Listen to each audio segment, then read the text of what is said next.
Underground dialogue, we gon' tell the truth. We ain't scared like a lot of y'all. Matters who they are. Do we bow? No, not at all. Dropping bombs on this wicked world, so it gotta fall. Underground dialogue, we gon' tell the truth. We ain't scared like a lot of y'all. Matters who they are. Do we bow? No, not at all. Dropping bombs on this wicked world. Well, like I said, I'm from a different era, right? So when I first started going out on the road, this would have been in '92. You know, there was, I mean, first of all, you wasn't doing House of Blues, none of that type of stuff. You know, my first concert was in a VFW hall, like after the bingo game.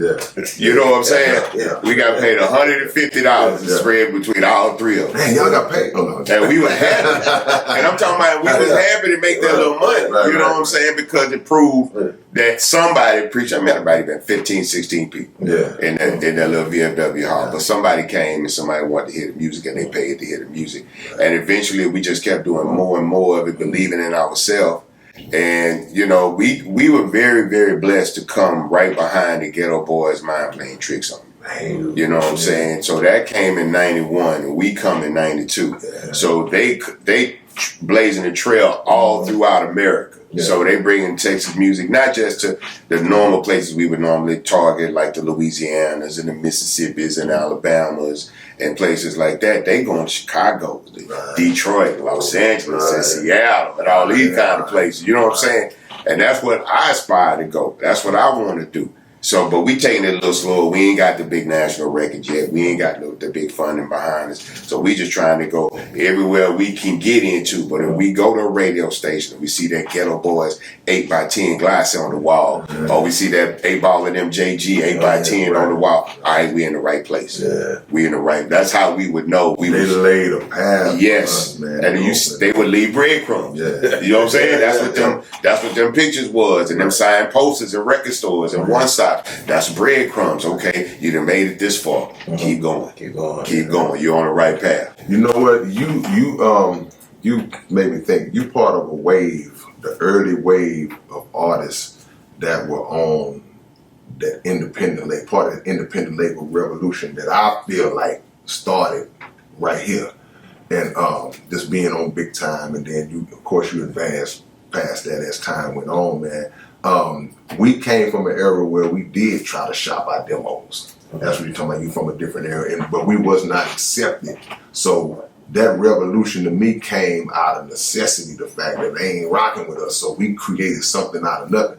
When Tell Me Something Good came out, say, man, it was like, of course, Geto Boys came first, but y'all probably were the second ones to just be getting that radio play like that, just in the city locally, and then started to spread out, man. How fast did that sweep y'all up? You know, just coming from the hood and not having nothing, to all of a sudden, boom. All right, so here's the long story. We got time. We can flesh these stories out. And some people may remember this, some may not. They used to have a contest in Houston on the radio called Houston Home Jams. Okay. And what they would do is for 2 weeks, Monday through Friday, every day they play a different song from a local artist.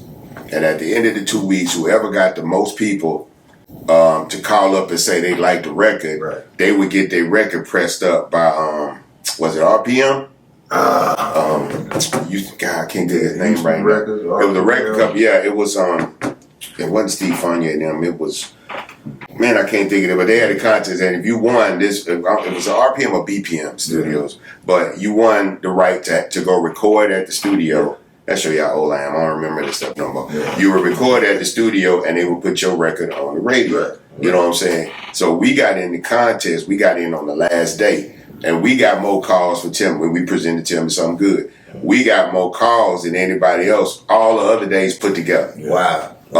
And so we won the contest, but we had to forfeit because it was people that was unsigned only. And we was already with big time. Gotcha. So we ended up forfeiting because we didn't need to have a record press, right? We didn't need the studio time. It was already done.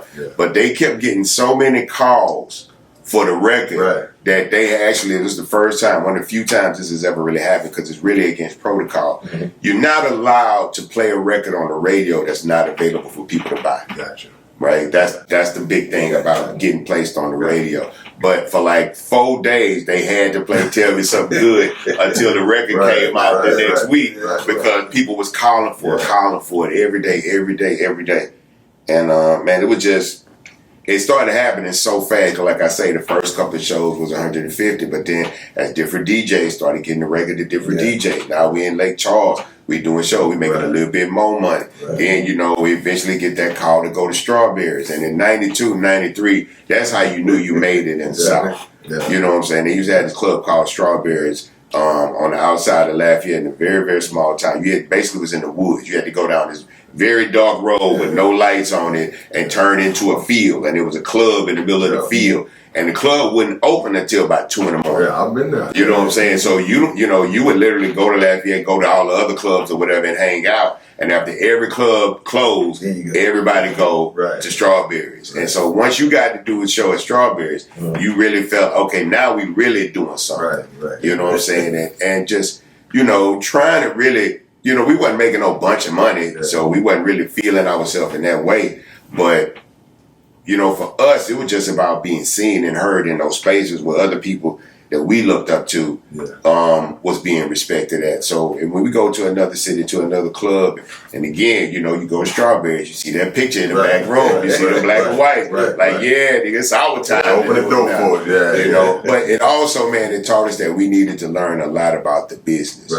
You know, because we really just came in assuming that the people that brought us in was going to take care of it, but they didn't know nothing either. A lot of money started coming in very quick. And money corrupts, power corrupts, man. That's really all I can say. So luckily we learned enough about the game to where when we had to separate ourselves, we were educated enough to figure out exactly how to make money, you know what I'm saying, outside of the system. But once we signed that major record deal, then that became a whole other thing to navigate. What's up, man? It's your big brother, K. Reno. And check this out, man. The Underground Dialogue Podcast is offering advertising opportunities, man. You can promote your business, you can promote your video, your song, whatever it is that you have, man.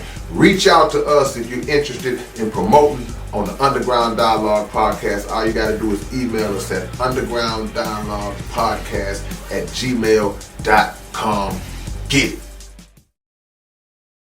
And man, look, we got some merch that's just gonna blow y'all mind. It's gonna blow y'all. When y'all see the merch, y'all gonna be wanting to just dive through the screen.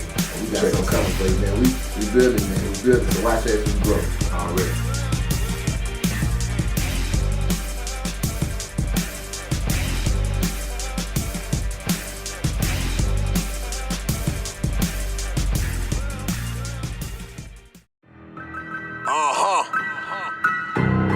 I wonder if they ready. They ain't ready to have this conversation. Or these kind of conversations. But guess what? We gonna have them anyway. Underground dialogue. We gon' tell the truth. We ain't scared like a lot of y'all. Matters who they are. Do we bow? Not at all. Dropping bombs on this wicked world, so it gotta fall. Underground dialogue. We gon' tell the truth. We ain't scared like a lot of y'all. Matters who they are. Do we bow? Not at all. Dropping bombs on this wicked world, so it gotta fall. From the industry to the Oval Office, we expose the darkest motives of them all and disclose what the protocol is. Thinking and moving logical, stopping every maneuver possible, and apologizing for truth is not optional. We gon' help you with what you go through, reshape and mold you, and sweep over them weak lies they told you. If you living with no clue, we gon' deprogram the old you, and you get to keep your soul too.